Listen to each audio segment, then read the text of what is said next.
Hi everyone, it's Miss Mary. We are on day 5 of Counting Coup. It's about Joseph Medicine Crow becoming a crow thief on the reservation and beyond. Chapter 11, The Battle of the Little Bighorn. Many of the stories I heard in the Sweat Baths were about the Battle of the Little Bighorn, or as I often called Custer's Last Stand. This terrible battle, fought on June 25th, 1876, is one of the most famous in American history.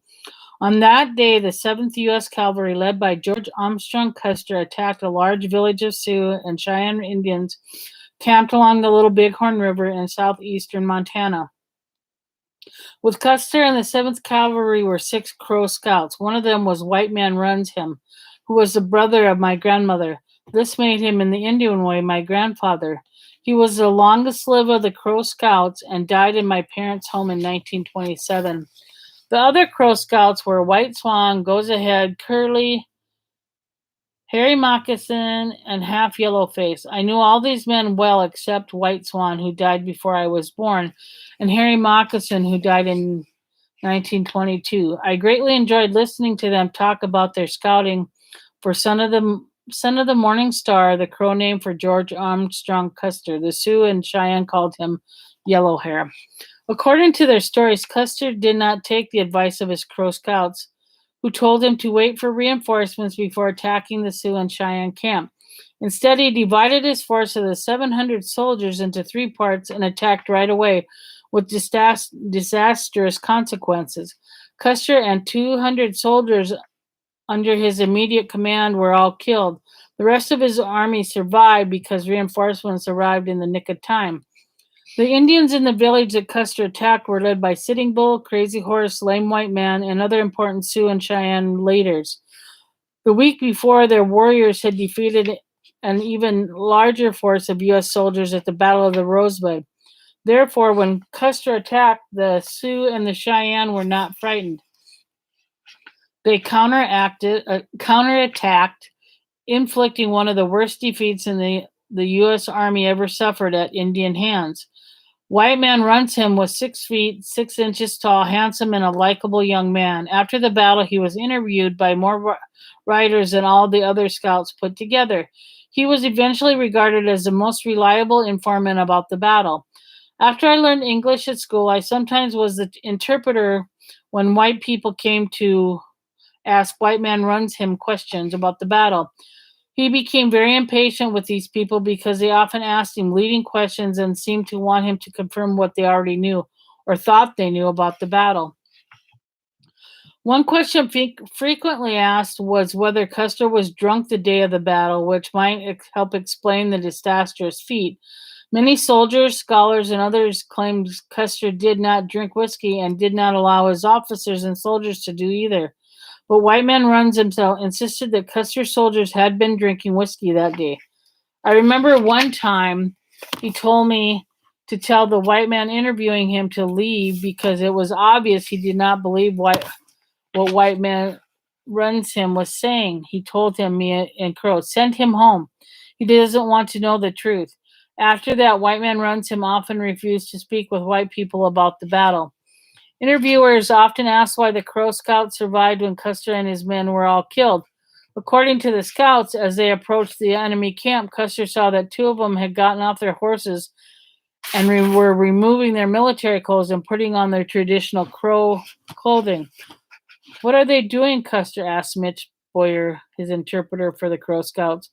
When Boyer repeated the question to the scouts, Goes Ahead points his finger at Custer and said in Crow to Boyer, tell this man he's crazy. He's no good. Tell him that in a very short time we are all going to be killed. I intend to go to the other side of the camp, to the afterlife, dressed as a Crow warrior and not as a white man. When Custer heard this explanation, he got very upset. He yelled something like, tell those superstitious Indians to leave. I don't want that defeatist attitude around my soldiers. Their job was to find the Sioux, and they did that. We'll do the fighting if they are so afraid of the Sioux. According to White Man Runs Him, Boyer told the scouts, you are fortunate. He says you can go now. You have completed your work. Go. Hurry. Don't stop. As for me, I cannot go. I am in the army and I must stay. The scouts took Boyer's advice and left. Boyer was killed with Custer.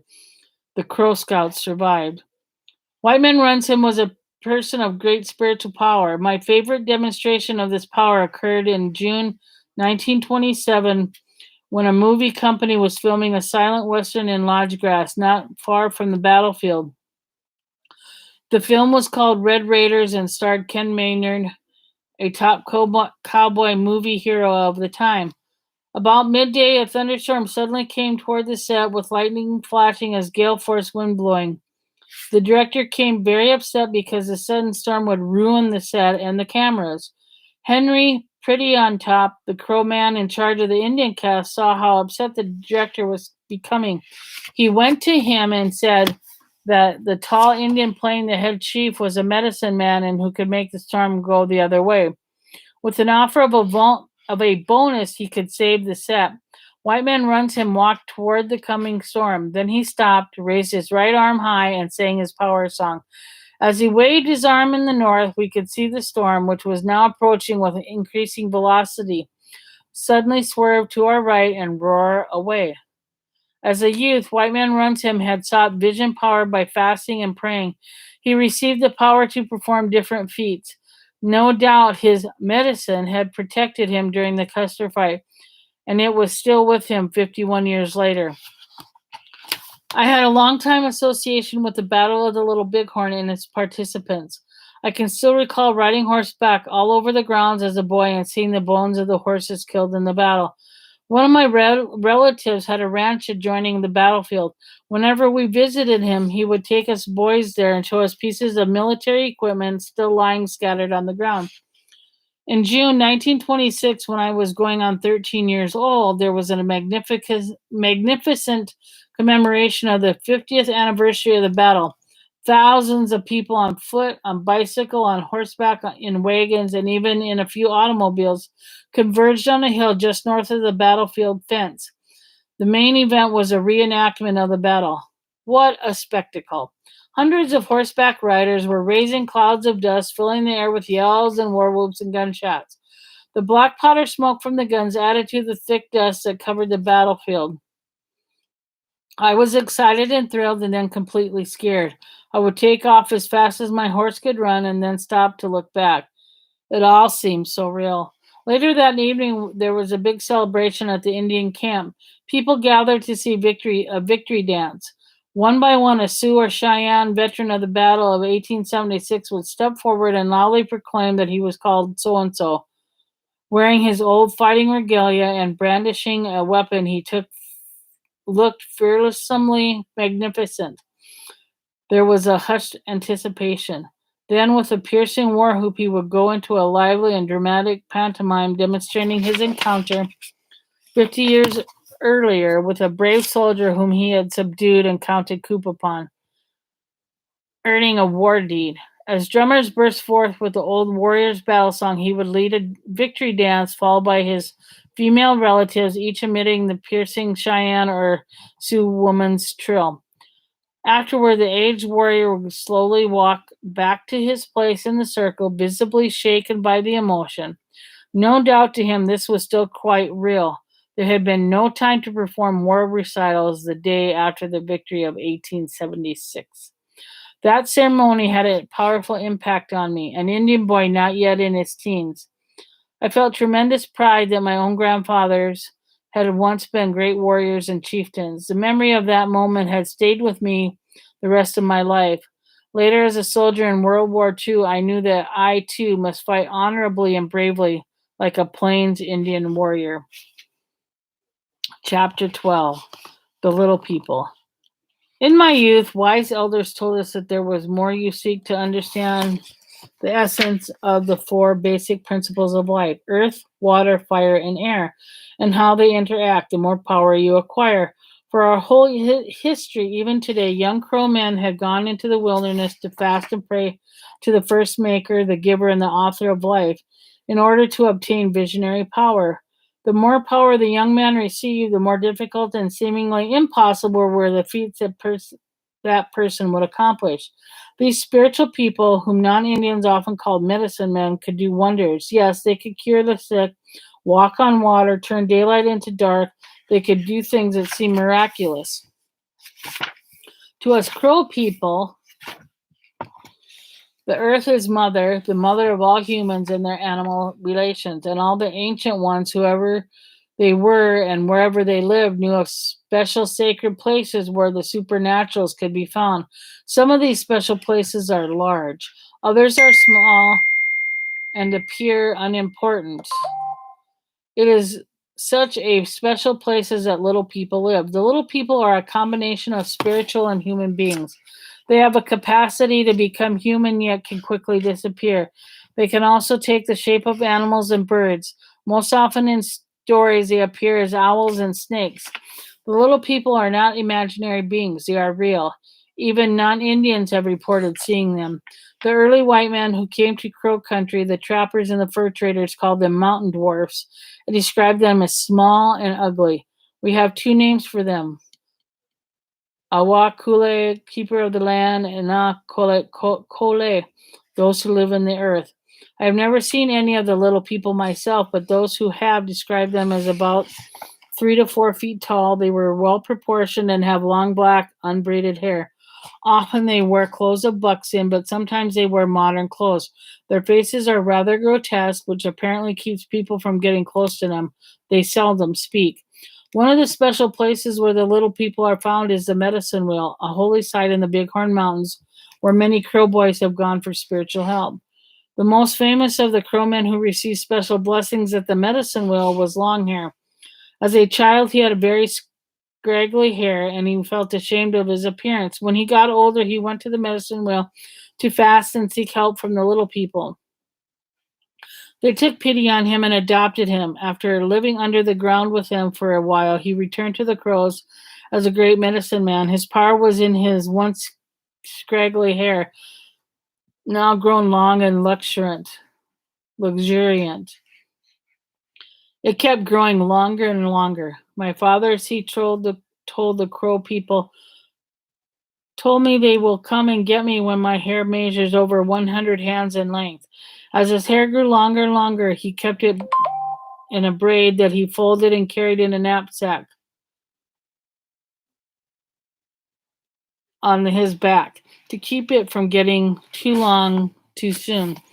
His wives would sometimes cut his hair while he was sleeping. One day, when the tribe was camped at the rock at the Crows call where the mountain lions sit, the white people call them Pompey's pillar, Longhair summoned the leaders of the tribe to his large lodge for a smoking conference. As the pipe went around, he sat in the back end of the lodge counseling them. When the pipe had had several rounds of the room, Longhair paused. Now, he said, the time has come to measure my hair. As he said this, he unpacked his hair and passed it to the man next to him, who began to unfold it, passing it to the next man in the circle. The men kept passing along Longhair's hair until it was completely unfolded and went clear around the circle. All the time, all the while, he kept reminding his chiefs of the goodness of the Great Spirit, of the good place to which they lived. He told them never to sell their land. He gave them other words of wisdom. Now, he said, I'm going to take my hair back, but at the end, as the end passes, each of you cut a piece off with your knife. Put that hair of mine in little pouches and keep it there. That is my medicine, my power. Keep a piece of my hair and you will enjoy a good life. You will be healthy. You will have good fortune. My hair will protect you, you and your relatives and their descendants. I myself have no children, but all the people of the Crow tribe are my children. So protect the pieces of my hair. Keep them holy. Take good care of them. The other men did that. The men did that.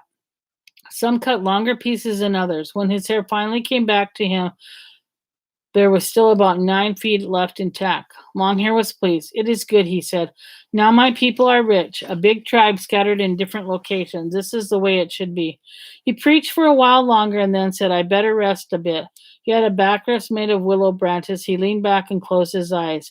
As he slept, the men continued smoking and talking. Finally, they were ready to go, but they didn't want to walk out on him when he was sleeping. After waiting a little while longer, one of the men next to him said, We are going to go, but Longhair didn't move.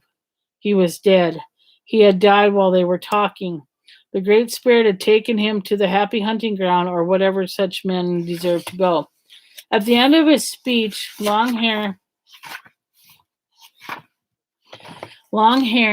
had said to them, "When my father takes me, the heart of the mountains will also die." At that time, the heart of the mountain, a peak near Cody, Wyoming, was pointed at the top, just like the heart is pointed. All hearts are shaped the same way. Even the heart of a tiny bird, like the chickadee, is shaped like that. And so are the heart of a buffalo and the heart of a fish. After burying Long Hair somewhere secret, his people remember what he had said about the heart of the mountain. The chief told some young man, "You go up there and see what has happened."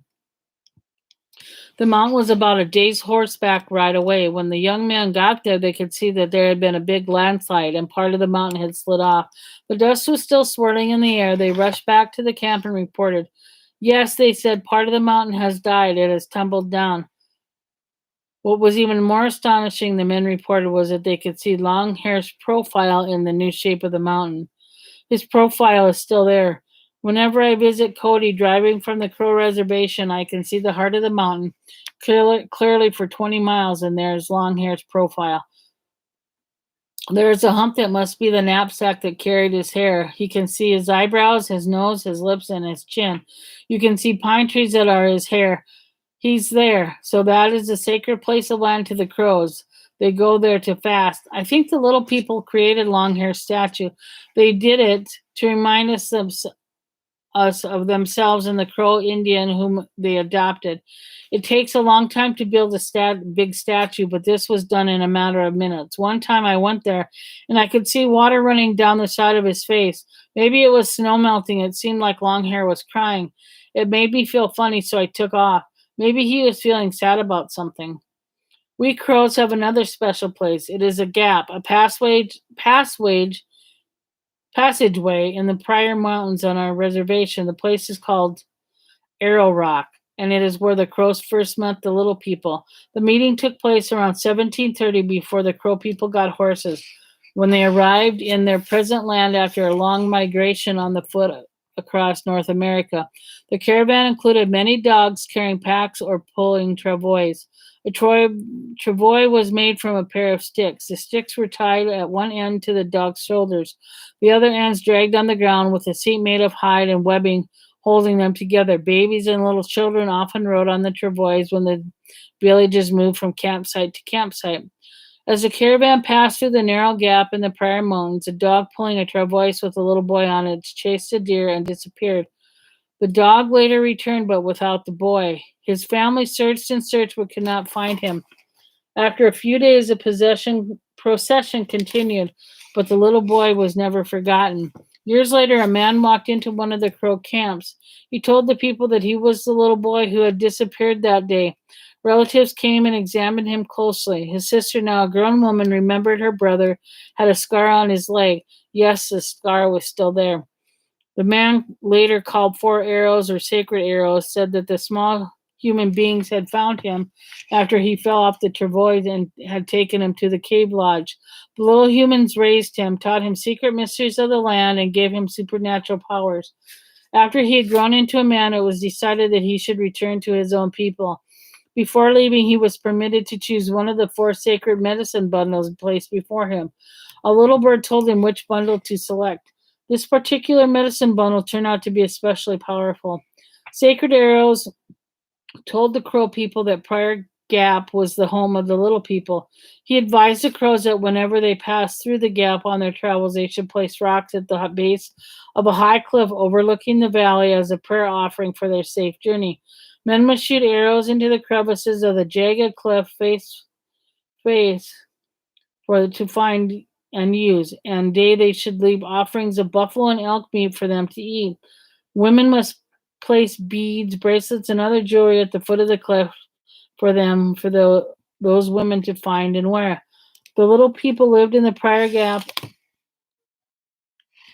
area until the 1890s, when the Chicago, Burlington, and Quincy Railroad decided to build a tunnel right through the Sacred Arrow Rock.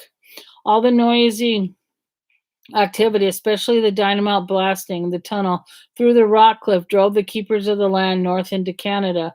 The Crow people have regarded this tunnel as a curse ever since. The railroad line only used the route until 1911 when it was suddenly abandoned, but the tunnel remains. Now the Prairie Gap is again quiet. It appears that the little people have begun to return to be with the Crow relatives. There has been many recent sightings to the Crow reservation. One little person even held the woman by her hand and asked her to follow him, but she got scared and ran away. Some children told their parents that when they were playing at a park near Lodge Grass, some ugly children tried to play with them, but they chased them up a tree. My niece, a college professor, saw one of the little people while returning home one evening after a school meeting. He was sitting on a blanket near the side of the road, and her car headlights shone right on him. He waved to her. I was shocked, she told me. I guess it was like seeing a flying saucer. Anyhow, what really surprised me was his appearance. I had always assumed the little people were Indians, but this one looked like a little Mexican with a sombrero and pointy shoes. Little people stories even appear in local newspapers. A Crow woman, tired from a hard day working at Crow Agency, was in her car driving home to Lodgegrass when summer thunderstorm erupted, making it difficult to see. Suddenly, she saw a small man wearing a very colorful Elvis Presley style clothes pushing a wheelbarrow along the interstate highway. The vision passed so quickly she thought she had imagined it. But that evening, her sister, just who drove the same way home, reported seeing the same little man. When they told the story to a white farmer who lived nearby, he reported that sometimes his wheelbarrow would disappear, but it was always reappear as mysteriously as it left. If the little people and indeed return to Crow country, it is a good thing. They are special protectors of the Crow people. Mother Earth is under serious stress these days, and so are her native peoples. The little people have been kind to the Crows. They had saved us from him. They watched over us. They have helped us keep and preserve our beautiful land. As the sacred arrows told the Crow people, as long as we continue to respect them, as long as we are bring stones and other offerings to Arrow Rock, they will protect us. By doing it that way, the little people had told them, you will mark that we are the keepers of the earth. We taught you, we saved it for you. You cannot be pushed off. The end for today.